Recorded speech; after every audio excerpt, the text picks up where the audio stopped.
যারা বিভিন্ন লেখার মাধ্যমে আমাদেরকে উজ্জীবিত করেছেন, তেমনি একজন এই কবিতাটি লিখেছেন। আবৃত্তি করছি আসিফ এমতাজ রবির লেখা কবিতা হজুব। সে এক যুগ ছিল ভাই, স্বর্ণযুগ যাকে বলে। প্রত্যেক যুগের আলাদা আলাদা নাম থাকে, সেই যুগের নাম ছিল হজুব। কি যুগ? সব কিছুতেই হ, উপরে নিচে ডাইনে বায়ে যেখানে তাকাবেন হ, হ আর হ। নেত্রীর নাম হ দিয়েছিল তো বটেই, বাহিনীরও নাম ছিল হেলমেট বাহিনী। তাদের হাতে হাতুড়ি, হাতুড়ি না থাকলে হকি স্টিক। হয়ের বাইরে এরা যায় নাই, হ ভাই আসলেই যায় নাই।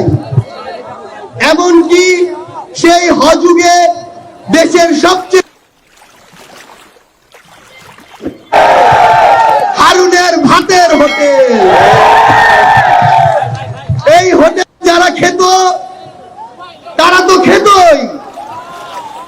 হোটেলে যাওয়ার সুযোগ না পাওয়া পাবলিকরা যা খেত তার সবচেয়ে পরিশীলিত নাম হতে পারে হ মারা খাওয়া।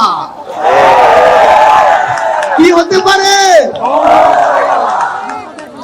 হ যুগে পত্র পত্রিকা, টিভি ফিভি বলে কিছুই ছিল না।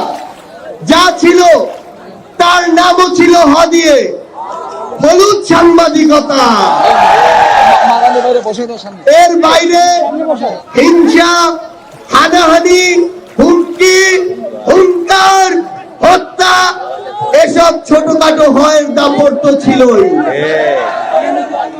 15 বছর পর হযুগের সমাপ্তি ঘটলো। হ পালিয়ে গেলেন, যে বাহনে করে পালালেন তারও নাম হ দিয়ে, হেলিকপ্টার। হ দিয়ে শুরু, হ দিয়ে শেষ। আমি ভাবলাম যাক হযুগের অবসান হলো তাহলে, কিন্তু কিসের কি? এখন আবার নতুন করে হয়ের হাহাকার শুরু হয়েছে। চারিদিকে হয়ের হাউকাও। নতুন হযুগে শুরু হয়েছে এভাবে, হ্যালো আপা, হ্যালো হ্যালো, আপা আপা, হ্যালো হ্যালো হ্যালো, হ্যালো আপা জি বলেন, হ্যালো আপা, হ্যালো হ্যালো হ্যালো। এভাবে হ দিয়েই কবিতাটি শেষ হলো।